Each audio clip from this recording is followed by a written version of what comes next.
Welcome back. You're watching the SIBOL 2022 National Team Selection Tournament.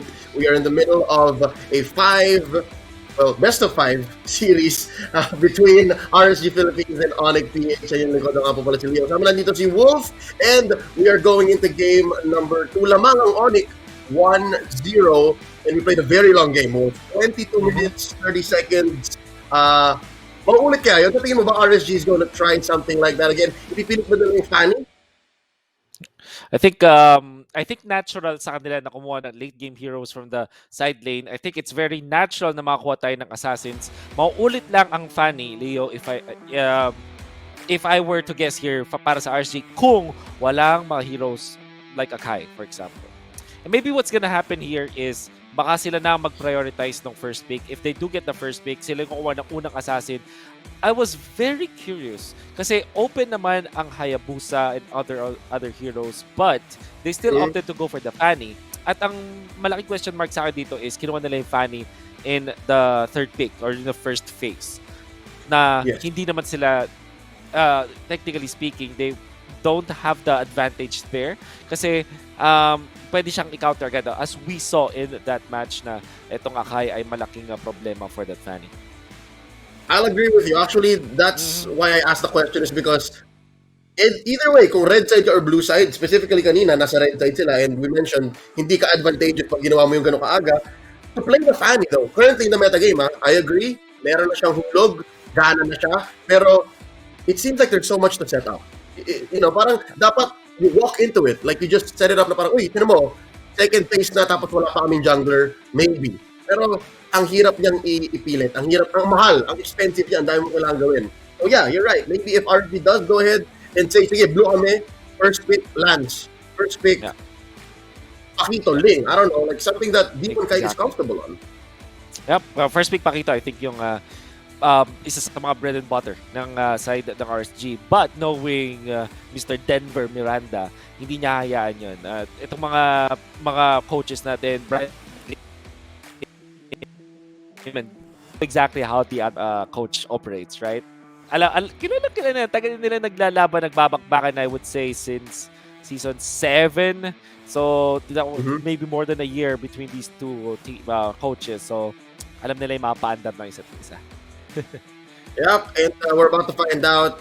It's time to go into the draft game number 2. Tingnan natin. It's time to go into smart picks and bans. RSG on the blue. So ito na nga, Wolf. Ang inaantay natin, ONIC PH banning the Pakito. That's something we can expect in the first 3, right? Yeah, for sure.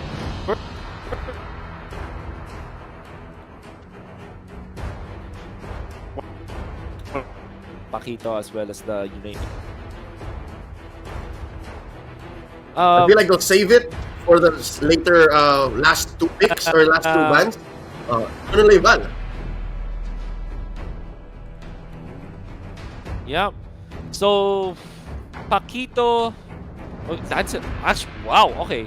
So, I was gonna say na ang ONIC Philippines, baka hindi sila mag-ban ng mga assassins kasi alam nila na assassins, kailangan malaki yung pool para ipag-share ng dalawang teams na to. But RSG went ahead and took this Lancelot. So, took down this Lancelot. So, baka nag-aim sila dito ng either first pick na Blue o kaya na first pick na Hayabusa laban sa side ng ONIC.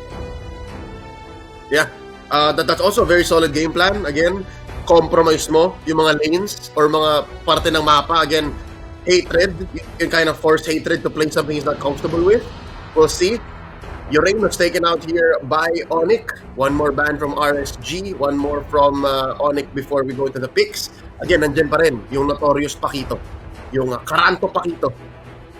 Still open. Yep. Still very much open. Isa sa mga open din para sa ONIC Philippines ay ang Ling na makikita natin, potentially makikita natin malaki hatred, but then again, makikita natin yung blue na ban.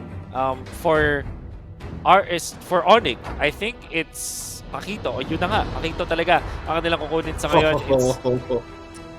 You don't want to give it. So RSG, ano yung first pick nila dito? Are they going for the Hayabusa first pick? Could be the Hayabusa first pick. something safe, maybe an Esmeralda first pick. We didn't see Edith. Edith wala siya nung first game at all. Not a ban, not a pick. So, posible. Yep. I'm thinking Ling or alam mo yung mga Ling Angela combo na paborito dito ng ONIC. Baka yung Angela they might pick it up later into the draft pa, but with Ling, Yeah. it's a high potential. Esmeralda priority para sa side ng RSG. Yeah. Playing it safe here. I feel like RSG, sabi nila, Kenji, ikaw muna. Diba? Yan muna para hindi sila mag-pick up ng mga ano like the Fovius or basta yung mga napapanish ng Esme. Diba? But look at this! There's Hayabusa, Wolf. Hinahanap mo yung Hayabusa. Sabi ni Hatred, ako na. I think for RSG, kuha ka pa rin dito ng Ruby tsaka ng Ruby N/ or Kagura. Still is viable. Or since dahil matatapos na rin yung first phase, baka kumuha na sila na kanilang jungler for Demon Tide because baka maubusan din sila ng heroes ng ONIC ngayon. So I'm guessing kuha sila ng Kagura para sa RSG on top of maybe the Ling. Yeah. I was thinking din, baka i-prioritize din nila bigla yung gold lane para hindi mahirapan si Iyaknu. Pero so far kasi wala pang nababan or wala pang natatanggal o nagagamit na gold laner. So medyo open pa sila. Just a thought, close up the first phase with something for Iyaknu para safe. Ayan na nga, there it is. There's a popol. Perfect. So securing the popol in Kupa para may lockdown din sa Hayabusa and of course damage distribution. At least we get one hero right, which is the Kagura na decent naman siya versus the Lilia when it comes to the matchup. Nakita natin yan from the previous game na come the late game, kaya niyang i-burst down ito si Lilia.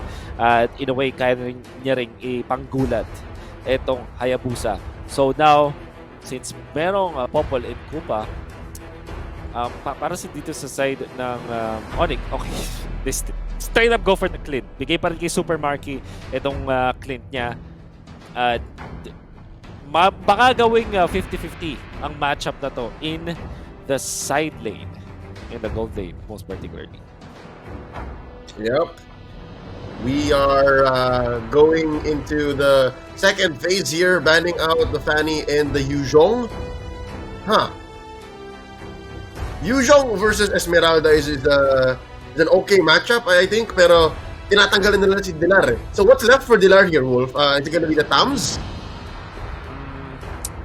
Tams might be okay. Tams is okay versus the Esmeralda for sure. So baka ang worry ko dito ay baka iban siya actually ng RSG. Decent siya. Oh, the Karina ban. Something na hindi pa natin masyado napapag-usapan sa ngayon. Oh, I'm thinking what about the Edith para sa ONIC? Baka ikukunin nila yon since it's a flex. Pwede siyang X-Plane, pwede siyang roam. Yes. Good combo with the heroes, the burst heroes of ONIC. So either way, kahit na maban Tams, open pa rin yung Edith and then hanapan na lang nila si Bimo. That's a solid game plan for ONIC here. It's the strength of being red side. At yun pa pala, open pa pala yung Ruby. So, open, like, okay na. Hindi nila papahirapan masyado si Dilar. Oh, okay. Interesting picks now for both teams, lalong-lalo na sa pag-introduce ng Baksha na almost instantly din kinuha ng side ng ONIC. And just like the Edith, this is a flex pick. Hindi mo natin alam kung ito ay magiging roam Baksha or will this be an X-Plane Baksha. Either way, it's great versus this Esmeralda for the sustain. Ngayon, para sa RSG, what they need to have is lockdown na. So meron na silang mini lockdowns courtesy of this Apopaliko as well as the Esmeralda, pero wala silang hard CC to control this Hayabusa. Meron pa rin available na Kufra, and we know that RSG, they have one of the great players dito sa Pinas yung paggamit ng Kufra na yan. Instead, they will go for the Rafaela to save their Popol and Kupa para makapag-push constantly. And Balmont, yun nga. So RSG, they want to snowball around Demon Tide. And I'm guessing if they do pick up the Kufra, parang ang bagal ng rotational speed nila eh.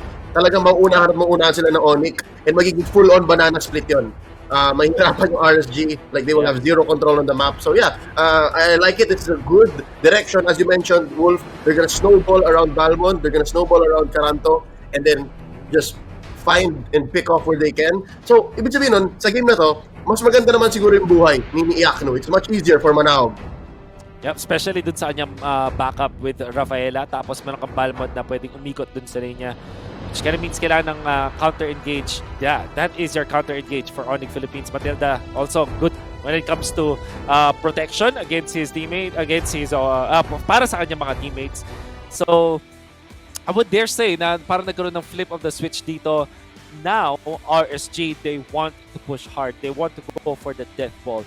Nung MPL Season 8, nung unang debut nila as a franchise in the biggest league in the country, dun sa first few weeks, di ba nagkaroon ng patch kasi bigla na nagkaroon ng snap at nagkaroon ng change in playstyle. Sa first few weeks, or first half of the season para sa RSG, ang kanilang naging paboritong play ay yung death ball play kung saan aggressive talaga sila. This time, when they are gonna be facing against ONIC Philippines in game number 2, they will try to replicate that. Gamit itong Balmond para kay Demon Kite, and then you also have the Popol Kupa na may kasamang Rafaela para sa constant push, and then the Kagura with Esmeralda for the magic damage. It's gonna be very scary, and we'll see kung paano i-avoid to ng Banana Split Boys mula sa ONIC Philippines. Yep, it's a return to form para sa RSG PH. Even if may bago rin silang players, medyo nag-iba yung kanilang roster and yung kanilang playstyle kind of. Like evolve, pero yung lineup, very, very reminiscent of what you just mentioned, Wolf. It's time to go into the map, game number 2 dito. In this best of 5, RSG versus ONIC PH. Kailangan humabol ng RSG. And so far, let's see. What can you say about these rotations? Did they start off side again of the Lito? This time, yeah, side naman sila ng Lito. Hindi siya katulad nung previous game. Same side, but then again, orange buff para kay Hayabusa, which is great. Pero ito si Balmond kasi sobrang bilis ng jungling nito. And with the help of the Rafaela, pwede sila makikot. Baka akyatan nila, baka i-vertical jungling nila itong si Hayabusa. But then, since makukuha nila yung Lito Wanderers so quickly, makakaikot agad, ayun na nga, si Demon Kite. Oh! So, it's exactly happening. As you mentioned, hindi na kailangan mag-vertical. They just went for the kill, and it was a very good target. Si Greed na napilitan na mag-purify, but still, first blood still drawn. And now, bottom lane, nakita natin, it's a much better situation for Iakno, for Manaog dito. Yeah. Mark has to think about it. Lalo na ang bilis bumisita ng Rafaela, ni Light. Man-to-man defense ang ginagawa dito ni Bimo, making sure na hindi makakaikot si Light onto the bottom lane. This time it's gonna be up to Hatred how to convert, pero dito si Demon Kite, he's level 4 at meron siyang retribution. Meron pang ulti. Oh! This is so difficult. Hatred, J-Lord Gonzalez without a purple at 1 minute 40 seconds. Not looking good for their chances to even turtle. I think, Wolf, tama ba ako? Early game is completely on the side of RSG right now. Kailangan mag-hold on ng ONIC dito. 100%. If they are ahead. Uy! Oh, pero ito may bawi. Bursting down Iakno na sandwich siya ng 3. So, that's one of the strengths you have as the Matilda. It's kaya mo rin humabol sa Rafaela. So, yun yung sagot. Man-to-man doon sa gold. Man-to-man din sa roamers. But so far, RSG already starting the turtle, taking it quick. Yeah, very well done coming out from RSG Philippines. Pero yung ONIC, at least nakabawi sila. And what seemed to be like a 1.5k gold lead para sa RSG Philippines now diminished to 700. At nga lang ang talaga nagsasuffer ngayon para sa ONIC Philippines ay ang kanilang jungler na si Hatred hindi dahil sa pag-contest sa kanya, but yung mga steals na ginagawa ni Demon Kite because of the tempo pwede niya laruan. That's gonna be the shadow kill expended by Hatred. Nagbuhay pa si Aqua. Top lane, Kenji versus Dilarski. Kenji versus Dilar. Okay pa naman. I think it's the back show can rotate a little faster. Pero the gold lead on the side of RSG is going to say exactly what's happening when it comes to that matchup. So finally, ito na ba, Wolf, makapag-perform na ba si Hatred dito? We'll see. May tulong siya. This time ay na-distract ni Bimo itong si Demon Kite at naakit niya itong Raging Bull of this Balmond. At least ONIC Philippines will secure one jungle creep para kay Hatred. RSG Philippines really right on track dito sa kanilang tempo na gustong laruan. They are ahead by almost 1,000 gold. Meron ng War Axe dito si Demon Kite at 3 minutes and 30 seconds on top of the boots. Diba? So, sobrang gandang simula para sa RSG Philippines. It's gonna be scary. Baka umakyat na dito ang RSG Philippines. Maybe get some outer third entry shields out of that. So, napo-force na lang ito si Baksha. And now they're taking over the map. Tignan mo kung gano'n sila ka-forward against ONIC Philippines. Yep. At 4 minutes in, yung blue sa mapa, guys, nakikita natin, inaangat talaga ng RSG. And now, Vilarski looking for a jump. Baksha unite. Greed. Kapabagsakan ng damage dito. Demon Kite, there's a jump in by Kenji. Demon Kite with a little counter confirming the kill onto Trinchera. And now Greed running away. Talo na rin dito si Aqua. Hatred putting on stacks. And for the damage, shadow kill! Kenji catching quite a bit pero mabubuhay pa siya. Ito na, Kisagot Light mixing the holy baptism. Linagay pa rin, inaan sa may minions. And here comes the circling eagle. Bimo! Kulang ng firepower. Pero at least, wala namatay side ng ONIC. Yo! Very surprising na hindi ganun ka lala nangyari. But you can see that Balmond is a straight up answer to the Baksha.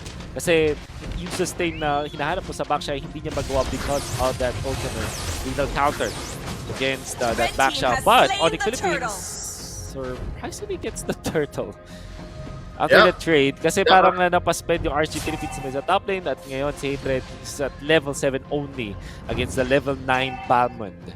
So lamang na lamang pa rin RSG Philippines. Yep, they found a window and they traded that turtle for bottom lane tier 1. All the more, bibilis lalo ang pag-arangkada ni Yaknu. Circling Eagle by Bimo. Ang target dito ay si Light. And that's gonna be a bite down on the Greed. Beloy using the black shoes. Mabuhay pa siya. Alpha form now. We're angry. Right here on Yaknu. Light looking low. Pasok si Bimo. Putting down those wisps and they will survive again. Fourth engage. Walang nangyari. Parang yung top lane fight kanina. Yep. And now, sabi ng ONIC Philippines, let's try to push mid and bottom lane. Pero sabi ni Demon Kite, haha. What I'm trying to do now is to choke you out. Nakakuha na naman siya ng isang orange buff. While Iyaknu is gonna be pummeled sa bottom lane, hindi nga lang siya mapapatay. ONIC Philippines might get the turret and they will. So, umibawi na. And so far, ONIC Philippines are recovering so well. They're holding on this very, very small lead, or keeping that lead small rather, between them and RSG. So, yung snowball ay bumagal na. Compared to the past 5 minutes, medyo ONIC, nakakahanap na sila ng sagot. Hindi na ganun kabilis ang pag-snowball ng RSG ngayon. And yung RSG, siguro, ayun, nakakuha na dominance eyes dito ang ONIC Philippines. On top of the passive dito si Baksha, so talagang hirap sila sa sustain. You can see that from their itemization and their adjusting accordingly. Kaso ito, magbibigyan na naman sila sa top lane. Apat ang bumisita sa kanya doon. A little too hard. Difficult to expect him to survive that. And now they have their eyes on their next target. Ang top lane top lane tier 1. Dito, na napakalakas si push ng isang Popoling Kupa. Breed humahabol, pushing them back. May sagot naman din si Marky and Bimo. It's 3v3 up here. All this while, tahimik lang si Balmond. Tahimik si Demon kahit na umuuha ng turtle. Isa pa. Let's see. Quietly. And he get it before the push starts. Dahil maganda to. Makakapag-shield ang RSG and they can force it. Here we go. Walang mana si Light.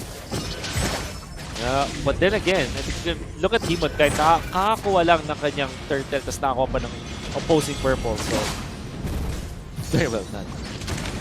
Very proactive on the map itong Balmond nito. Kahit na mag-isa lang. And there's a jump, there's a stun. Yaknu with a knock-up on the second skill of the Popoling Kupa. Trap onto Bimo. May pressure talagang nalagay ONIC dito. But wait, they're about to collapse down onto mid. Inahabol ngayon. See, Greed, Vilarski taking down. Lethal counter. Shadow kill by Hatred. Cannot finish off. Demon kahit yung baka mapunish ang pagkalalim ng ONIC Philippines. Answer is no. They know exactly what they're doing. They're disciplined enough. Well, this time, iniwan si Yaknu sa taas. Ipupush niya na ang top lane. Oh! Tuloy pa rin ang laban! That's Super Marky! He's super down! Ang lakas pa rin talaga. Do not give this Kagura to Aqua. Ang hanap at hanap siya ng paraan. What a collapse! What a collapse indeed. And si Hatred being forced out, wala... Yeah, okay, so may heal coming out from Bimo. But then again, yung nakita natin doon, si Super Marky ay nag-recall ng hindi yata sila nakatago doon sa bush na yun. That's why Aqua found the opening at may damay civilian pa na na-cancel yung kanyang TP out. So RSG Philippines really getting so much. Complete opposite from the previous game kung saan ang ONIC Philippines ang naunguna. This time sila naman ang nagdidikta ng tempo ng laban. And you can see the Demon Kite also escaping death dun sa may mid lane dahil saktong pagdating ng minions nung pag-ultimate doon ni Hatred. Even gets 1 kill, nakakuha sila push, almost taking down the third in the bottom lane, and they're really setting up the tempo right now. Yep, ito na lang ang kayang gawin ng ONIC right now, you know, let's set up these big fights na 5v4, okay na yun, 5v4. Wag lang yung man-to-man dahil sobrang lamang nga. And there's another one! Popping the black shoes. Greed is still alive. Pero tatalo na sila sa may likod. Kenji, this Esmeralda is threatening so much damage, so much sustain. And Greed is still laying down the glooms. At a lot of burst. Here comes Demon Kite. He's spinning. Magharap siya dito ng magandang na lethal counter. Pero hindi pa sapat. ONIC Philippines, wow, holding their own. Yeah, very good guiding wind usage. Then again, ang hindi maganda sa nangyari na yun is even when they didn't have to use, they didn't lose any of their members, nawalan pa rin sila na Torres sa mid lane, and the Lord control is favoring RSG Philippines. They got one. Kenji defending top lane. Propose na rin siya ng threat dito. Hindi na pwedeng babaran ni Hatred yan dahil may dominance eyes, and look at Aqua Dust looking for a big snipe. Ito na naman yung laban. The full combo. Calderon versus Baloy, ladies and gentlemen. Round 2 dito sa best of 5 na to. And early on, si Baloy ang lamang ngayon. Malinaw na si Aqua ang nagsiset ng pace. Siya ang nasa driver's seat ngayon. Depression na itong top lane dahil may Lord at may wave sa bot. So it's RSG's turn to sink these waves, to sink the flow and threaten a solid push. Maybe even penetrate an inhibitor turret. Tingnan natin. Ang laki ng gold rate worth almost 10k. Wow. And this time, meron silang pang push talaga. They still have this Popol and Kupa na masakit. Tingnan mo yung gano'ng kabilis. 2 seconds! Let's done! Oh! Aqua gets another one. I lost track of the score, pero sa game pa lang na to, hirap na hirap si Greed dun kay Aqua. Very small windows for the black shoes to come through. Pag-push! Gibong! Somebody stop this Popol and Kupa! Lord wailing away at the base. Oh! Grabe si Hatred! Hindi man lang tumagal ng 2 seconds. Demon Kite taken down. That's a good shutdown for ONIC Philippines. Pero delikado, they can't overstay. I'm talking about RSG. Na-push back pa sila ng ONIC. Their defense. They did take out Demon Kite. Unfortunately, mabilis lang yung death timer, so makapag-defend sila. But look at that! No, kung mabilis yung death timers, mas mabilis mag-push si Iakno. This Popol and Kupa has got to be respected for the rest of the series. Ladies and gentlemen, 2 inhibitors taken down for the price of 1 life. Sulit yun. I think ginawa ito kanina ng ONIC kay RSG din. So sabi ni RSG kami naman. RSG definitely very happy of that result. Nakakuha pa sila ng push. Tapos ngayon si Iakno establishing his defense. Yung kumuha siya ng Athena Shield so that it will not be bursted down. Samantala itong labanan ni Aqua versus Greed 0-3 ngayon si Greed, and Aqua proving to be very worthy of that Kagura. Might look for another jump. Ooh. Here we see the jump and the choke. Makuha ba? Let's see. Oh no, that's it. It did not go over to Hatred at umigot na si Demon Kite. Nagkaroon na magandang engagement ang RSG. And so far, ONIC still holding their own. That shutdown kill out to Demon Kite served them well, Wolf. I think they closed the gap. Naging 7k na lang. Yung 10k gold lead kanina. Oh! Pero kinulang. Malayo pa, sorry. I spoke too soon, but you know, you gotta count your blessings if you're in this situation. For sure, for sure. Now with the Radiant Armor, Kenji, ang napakagandang item versus ONIC Philippines. Ang hirap isipan ng late game solution dito ang ONIC Philippines, lalong na dahil may heavy artillery mula dito sa isang Popol and Kupa. Nakuha pa sila ng Lord. And the defense from ONIC Philippines, kasi itong si Lilia, kailangan niya medyo lumapit doon sa lane bago siya makapag-clear. And Aqua always poses a threat. Kapag pag nagtaas ang Yep, mas kakasabi ko lang! always a step ahead. You're right, Wolf. Range-wise, lamang yung Kagura. So talagang hirap na hirap si Baloy. Kailangan niyang utakan. And it's not so easy against a very intelligent player like Calderon, like Aqua. Yes, can't use the jump in. Falling Star Moon. Reaper counter already expended. Remo coming in with the circling eagle, and it's not just done quite yet. Nice attempt for a defense, but nobody's falling down. Light still alive, pop the immortality. Down goes Super Marky. 3 defenders left on the side of ONIC Philippines. Napasabukin pa ni Kagura, yung Lilia. Calderon clearly winning this round against Baloy, and RSG evens the score. 1-1. Wow! My goodness! And this time, yung team na nag-snowball did not let go of the control. RSG Philippines, dahil sa kanilang napakagandang composition with their drafting. Inuna nila yung Esmeralda. Eventually, napasagot nila yung ONIC Philippines na kumuha ng backshot just to counter it. And then they countered it again with that last pick na Balmond na akala natin kukuha ng Assassins para kay Demon Kite, but he went for the up-tempo hero with this Balmond mula dun sa pagkuha ng purple buff up until the end. One step ahead or even steps further ahead of the opposing jungler, which is the Hayabusa. Wolf, talk to us about the execute on Dilarsky on Balmond. Bakit ganun? On Baksha, sorry. Well, the answer is kailangan nilang may pumatay doon sa Baksha, and they know na kapag nag-revitalize etong si Baksha, it will not help them kasi meron din naman lethal counter. Kapag gumawa siya ng isang vengeance, wala namang talagang hahampas sa kanya, and Iakno, hindi nga siya ganun ka-threatened doon sa vengeance, and you also have this magic burst, so it will not help him. So the best case for the usage of the Baksha is for this execute para mapatay niya agad itong Esmeralda as well as the Balmond. However, ang kinulang sila doon is yung Shredder. So they have the finishing touch pero wala sila no mga steps para maabot yung finishing touches na yun. So they didn't have that damage, that shred damage, kasi nahirapan din si Baloyski sa game na to. And after 2 games, Aqua natalo siya nung first game, but this time malaki yung bawi niya against Greed in that mid lane matchup. And this is also because of the Rafaela pickup mula kay Light, diba? Parang na-amplify niya talaga both the Popol and Kupa as well as this Kagura para matulungan sa early stages. Yep. Very, very nice pickup on that Rafaela that came in at right the perfect moment, as in dun mismo sa last part. And we were considering Kufra, pero alam ng RSG na we need to go fast. Kailangan natin pabilisin to. And here we see early on, medyo maliit pa yung gap, pero slowly babalik yan. Bibilis ulit yung snowball ng RSG. Yep.